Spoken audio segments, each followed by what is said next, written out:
Today, let's talk about an important data that affects the global financial market, the U.S. Consumer Price Index in August, or CPI. It not only affects the Federal Reserve's policy judgment, but also affects the cost of living of every ordinary person, and may even determine the direction of the U.S. dollar, oil prices, and global interest rates. What is CPI?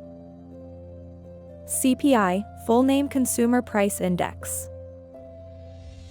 Simply put, it is the inflation data collected by the National Bureau of Statistics every month by asking prices at supermarkets, gas stations, hospitals, and landlords. It reflects the average price of a fixed basket of goods and services, such as food, rent, transportation, medical care, etc. To more accurately reflect trends, economists also calculate the core CPI, which is an index that excludes food and energy, which have large price fluctuations. CPI is like a thermometer of our cost of living.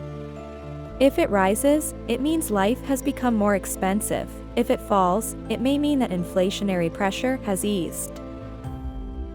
What does the CPI data for August 2025 say?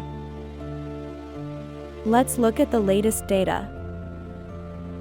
Overall CPI rose 2.9% year-on-year. Core CPI rose 3.1% year-on-year. On a month-on-month basis, they rose by 0.4% and 0.3% respectively. What does this mean? Food prices continue to rise, housing remains expensive, and although energy prices have eased a bit, overall, inflationary pressures remain. How does the Federal Reserve view CPI? The Federal Reserve has two missions: controlling inflation and ensuring employment.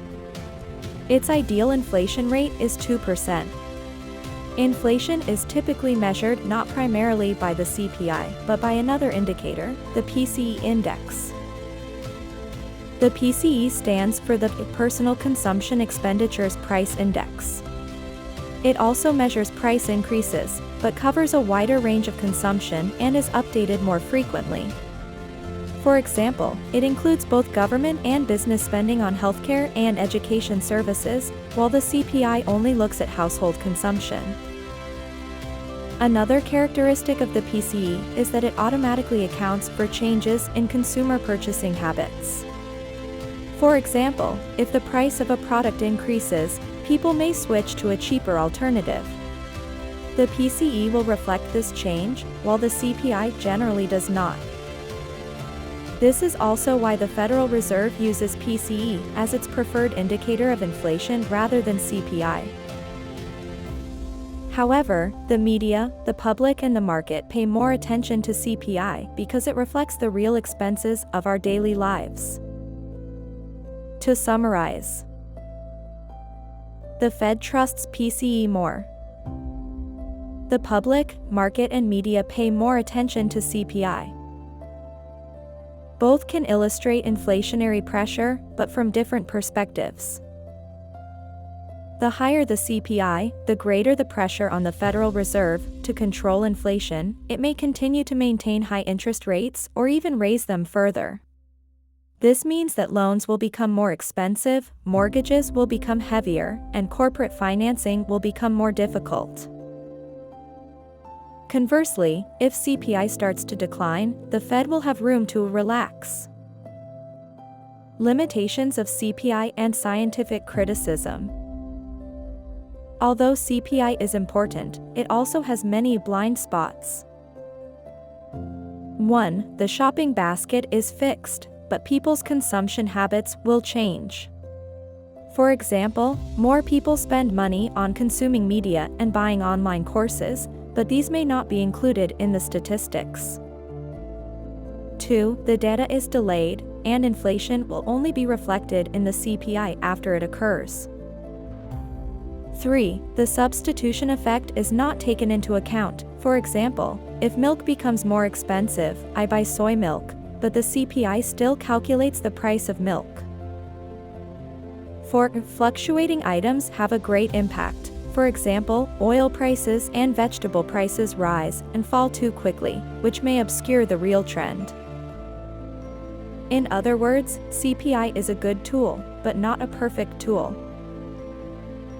How does the global market view CPI? Financial markets react immediately when CPI data is released. If CPI rises, the market will think that the Fed may not cut interest rates soon and high interest rates may be maintained for a longer period of time. This will cause U.S. Treasury yields to rise, as investors will demand higher interest rates to compensate for future inflation risks. The U.S. dollar may become stronger as a result, and global investors will flow money to the United States and buy U.S. dollar assets. The stock market may fall because high interest rates are bad for businesses, making financing more expensive and potentially reducing profits. Commodity prices can fluctuate. For example, the price of gold and oil can change based on interest rates and the direction of the US dollar. Emerging market countries will be affected, their currencies may depreciate, capital may flow out, and financing may become difficult. Interest rate expectations will also change. The market originally expected the Fed to cut interest rates in a few months, but after the inflation data comes out, this time may be delayed. These reactions are chain reactions and also illustrate the importance of inflation data in the global economy.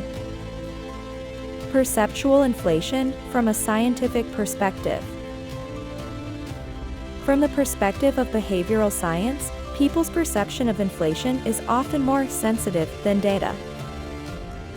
For example, people feel the effects of rising gas prices and vegetable prices, but they don't pay much attention to price drops on electronics or clothing. There is also a monetary illusion: wages have increased, but inflation is higher, so people buy less.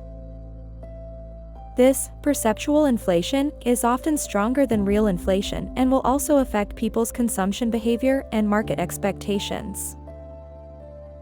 Summarize. To summarize, the CPI for August 2025 indicates that inflation will remain high, and the Federal Reserve will be more cautious about whether to cut interest rates. For ordinary people like us, inflation affects not only the data but also actual purchasing power. Thanks for watching. Don't forget to subscribe, like, and leave a comment to support us and help more people understand the world behind science.